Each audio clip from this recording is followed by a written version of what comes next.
তোমার ফোন বন্ধ ছিল কেন? ফোনটা নষ্ট হয়ে গেছে, কদিন ধরে ডিস্টার্ব দিচ্ছিল। একবার আমাকে জানাতে পারলে না? কিভাবে জানাবো, ফোন তো নষ্ট। আর কেউ ফোন ইউজ করে না? তোমার মেসে কারো থেকে ফোন নিয়ে আমাকে ফোন দিতে পারতে না? নাকি এখন আমার নাম্বারটি মুখস্থ হয় নাই? আচ্ছা, সকালবেলা তো আপনারা আমাকে কিছু করতে দিলেন, এখন বলেন দুপুরে কে কি খাবেন? খাবার জন্য আমি নিজের হাতে রান্না করবো। তুমি কি রান্না করতে পারো? কিচ্ছু পারি না। আরে হ্যাঁ, তাহলে তুমি তোমার বউকে শুধু রাখবে কি করে? ভালোবেসে। তোমার যাতে যদি আমি প্রক্সি দিতে যাই, তোমার মতন এত ভালো টিচার হতে পারবো না, কিন্তু পড়াতে তো পারবো। আপনার জীবন সঙ্গিনী হিসেবে ভালো মন্দ যে কোনো মুহূর্তে আপনার পাশে থাকবে। তোমার টিকা রাখবা, সবকিছু গুছিয়ে নিয়েছো তো? তুমি তো সব গোছাই দিলা। তোমার ব্যথা হয়েছ? আরে তেমন কিছু হয়নি, তোমাকে এক্সাম হলে ঢুকিয়ে দেওয়ার পর ফেরার পথে একটু ব্যথা পেয়েছি। চলো ডাক্তারের কাছে নিয়ে আসো।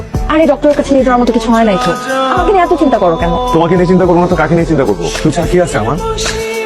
কি অবস্থা? তোমার সাথে আমার কথা আছে। আমি একটু গোসল করে আসি। কি হয়েছে? কথা বলো না কেন? কেউ কিছু বলছে তোমাকে? তুমি প্রেগনেন্ট?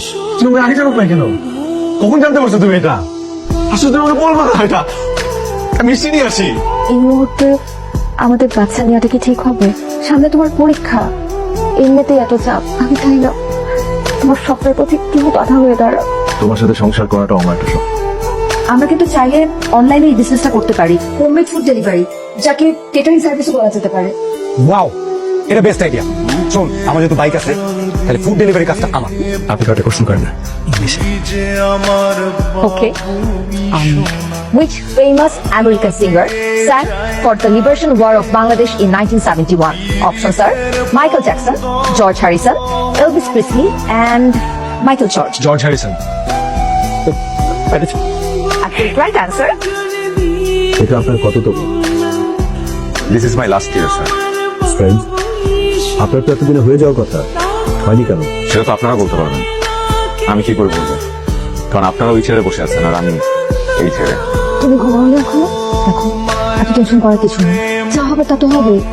ওরা প্রতি বছরের মতো এই বছরও কষ্ট পেতে চায় না। আমার কাউকে রেজাল্টটা না দেখি প্লিজ। ঠিক আছে, দেখুন তোমার রেজাল্ট তো অলরেডি পাবলিশড। আমি কি চান্স পাইছি? তুই তোমাকে জানতে বারণ করেছিল, আর আমি তো লক্ষ্মী বউ, আমার হাজবেন্ডের সব কথা শুনে। এটা ছিল আমার বিসিএস এর শেষ বছর। এইবার যদি চান্স না পাই, আমি আসলে জানি না আমি কি করবো।